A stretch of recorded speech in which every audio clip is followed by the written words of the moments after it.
Hi everyone, welcome back to my channel Zarif এন্টারটেনমেন্টের পক্ষ থেকে আপনাদের সবাইকে স্বাগত জানাচ্ছি। আজকে আমি আপনাদের দেখাবো পাবদা মাছের ভুনা। পাবদা মাছের ভুনার জন্য আমি প্রথমে 5টি পাবদা মাছ নিয়েছি। এরপর আমি একটি কড়াই চুলাতে দিব। আমি প্যানে তেল দিয়ে দিয়েছি, এর মধ্যে আমার তেলটা গরম হয়ে আসছে। আমি এখন এর মধ্যে আধা কাপ পরিমাণ পেঁয়াজ কুচি ছেড়ে দেব।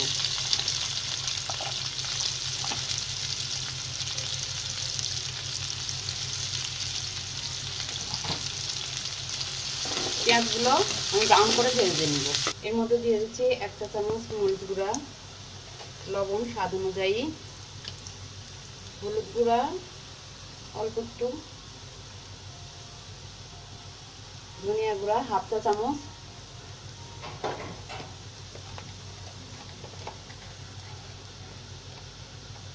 জিরার গুঁড়া 1/2 চা চামচ দিয়ে এখন আমরা এটা একটু কষিয়ে নেব। এর মধ্যে একটু পানি দিয়ে দিব, দিয়ে কষিয়ে নেব। এখন দিয়ে দিচ্ছি রসুন পেস্ট এবং আদা পেস্ট 1 চা চামচ করে, দুইটা। আমরা মশলাটা কষিয়ে নিচ্ছি।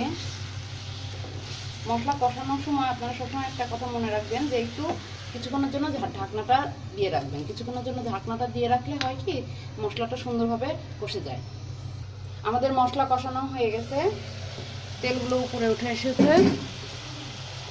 আমি এখন এর মধ্যে মাছগুলো এক একে ছেড়ে দিচ্ছি।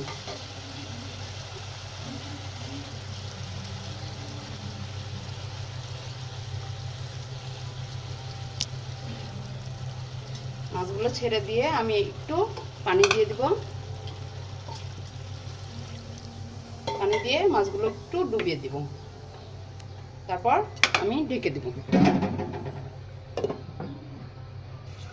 আমি এখন 2 মিনিট হয়ে গেছে। আমি এখন মাছগুলো একটা একটা করে উল্টিয়ে দিচ্ছি।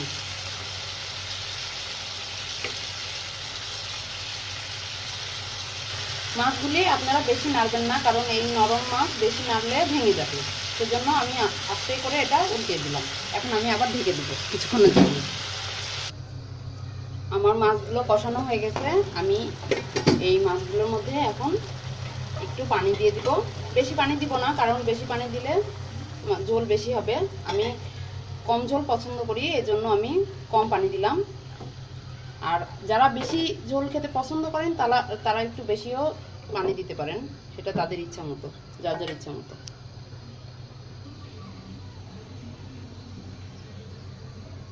আমার মাছটি প্রায় হয়ে গেছে।